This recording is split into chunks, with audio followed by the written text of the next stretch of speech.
लेकिन आज मैं कहना चाहता हूं कि काश मैं उनसे मिला होता, काश जीते जी ऐसा हो जाता और हम दोनों एक दूसरे से मिलते और अपने गिले शिकवे हम एक दूसरे से मिलकर दूर कर लेते।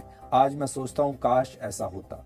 समग्रम आज से 2 रोज कबल आमिर लियाकत हुसैन की मौत होती है। आमिर लियाकत हुसैन ऐसी शख्सियत है जिन पर हर एक खुलकर तनकीद भी करता था और लाखों लोग ऐसे थे जो उनसे खुलकर प्यार का इजहार भी करते थे। एक वक्त ऐसा था कि आमिर लियाकत हुसैन को दुनिया के 572 तरीन लोगों में शामिल किया गया था, लेकिन फिर अपने आखिरी अयाम में आमिर लियाकत हुसैन तन्हाई का शिकार होते गए और यही तन्हाई उनकी मौत का सबब भी बनी। लेकिन आज की इस वीडियो में आपको हैरानकुन तौर पर पाकिस्तान के सबसे बड़े दुश्मन नरेंद्र मोदी के सबसे बड़े चमचे सुधीर चौधरी की जुबानी आमिर लियाकत हुसैन के बारे में ऐसे अल्फाज सुनाएंगे जिसे सुनकर आप हैरान हो जाएंगे। इसमें कोई शक नहीं कि आमिर लियाकत हुसैन एक ऐसी शख्सियत थी जो न सिर्फ पाकिस्तान बल्कि पाकिस्तान से बाहर दुनिया भर में, खासकर भारत में जहां पर उर्दू या हिंदी समझने वाले लोग मौजूद हैं, वहां पर भी अपनी फैन फॉलोइंग रखते थे। आमिर लियाकत हुसैन के बारे में सुधीर चौधरी ने उर्दू में चंद अल्फाज कहे जो आगे चलकर आपको उन्हीं की जुबानी सुनाते हैं। और सुधीर चौधरी ये ख्वाहिश करता दिखाई दिया कि मेरी ख्वाहिश थी कि मैं एक बार उनकी जिंदगी में उनके साथ मुलाकात कर सकूं, लेकिन अफसोस कि ये मुलाकात ना हो पाई और अब मैं उन्हें खिराज तहसीन पेश करता हूं। आइए आपको लेकर चलते हैं और सुधीर चौधरी की जुबानी आमिर लियाकत के बारे में ऐसे अल्फाज सुनाते हैं जिसे सुनकर आप हैरान रह जाएंगे, क्योंकि हम भारतीयों से ऐसी तवक्को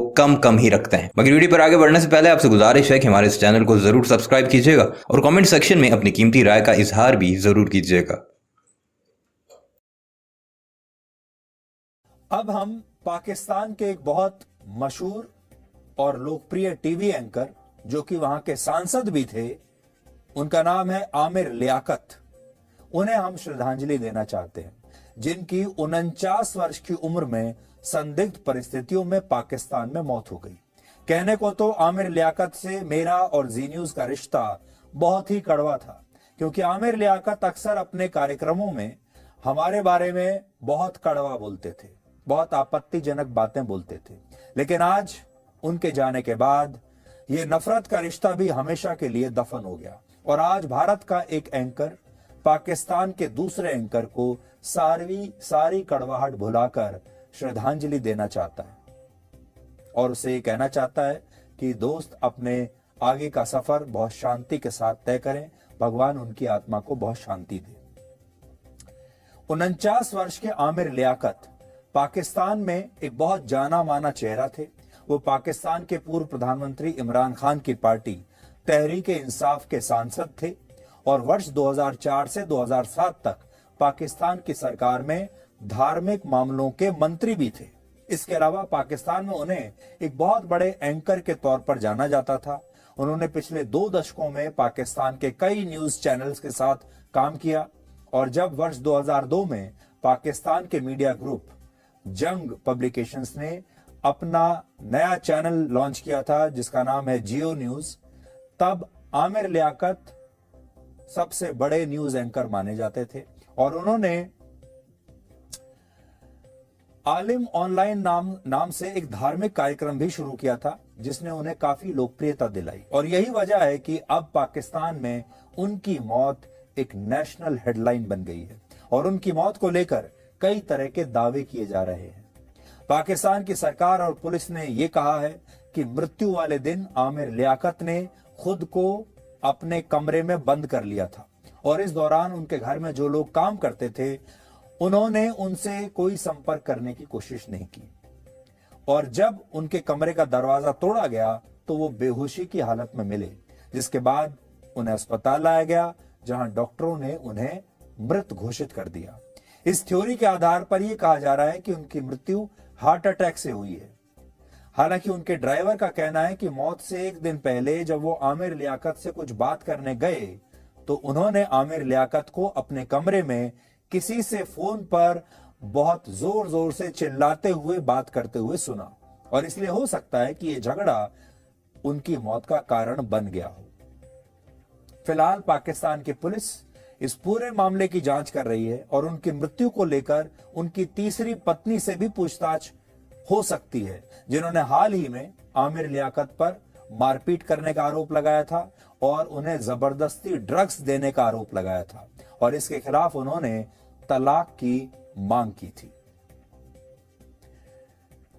वैसे आमिर लियाकत हुसैन को मैं कभी मिला नहीं, लेकिन उनसे मेरा एक बड़ा खास रिश्ता रहा है। वो अक्सर अपने टीवी प्रोग्राम्स में, अपने न्यूज शो में मेरी बहुत आलोचना करते थे और मेरे लिए बड़े अपशब्दों का इस्तेमाल करते थे। जी न्यूज के लिए भी बहुत अपशब्दों का इस्तेमाल करते थे। इसलिए आज पहले तो हम आपको यह बताना चाहते हैं, 2017 का एक पुराना वीडियो दिखाता हूं मैं आपको, जिससे आपको यह पता चलेगा कि हमारा और उनका रिश्ता कैसा था। अब जो वीडियो क्लिप आप देखेंगे उसमें एक पाकिस्तानी न्यूज एंकर जहरीले शब्द हमारी तरफ भेज रहा है, लेकिन हम उसकी इस गलती के लिए उसे माफ करते हैं, क्योंकि भारत एक उदार देश है।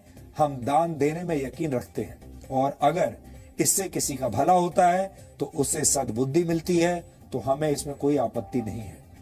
निवेदन करने से और याचिकाएं भेजने से कुछ नहीं होगा।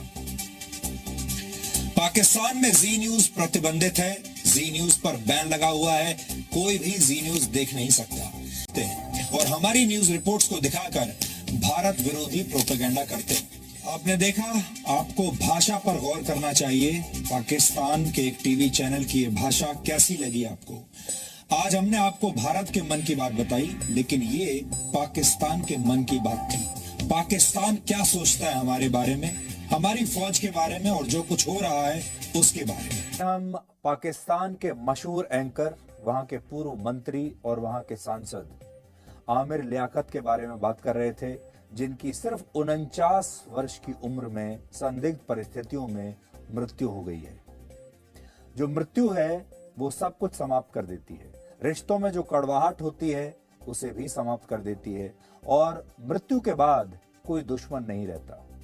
मैं आमिर लियाकत से कभी मिला नहीं, लेकिन टीवी पर जो कुछ मेरे बारे में बोलते थे और जी न्यूज के बारे में बोलते थे, उसके जरिए उनके साथ एक पहचान हो गई थी, एक रिश्ता बन गया था और वो रिश्ता कड़वाहट का रिश्ता था, क्योंकि उन्होंने हमेशा कड़वी बातें ही बोली हमारे चैनल के बारे में, मेरे बारे में और हमारे देश के बारे में। लेकिन आज मैं कहना चाहता हूं कि काश मैं उनसे मिला होता, काश जीते जी ऐसा हो जाता और हम दोनों एक दूसरे से मिलते और अपने गिले शिकवे हम एक दूसरे से मिलकर दूर कर लेते।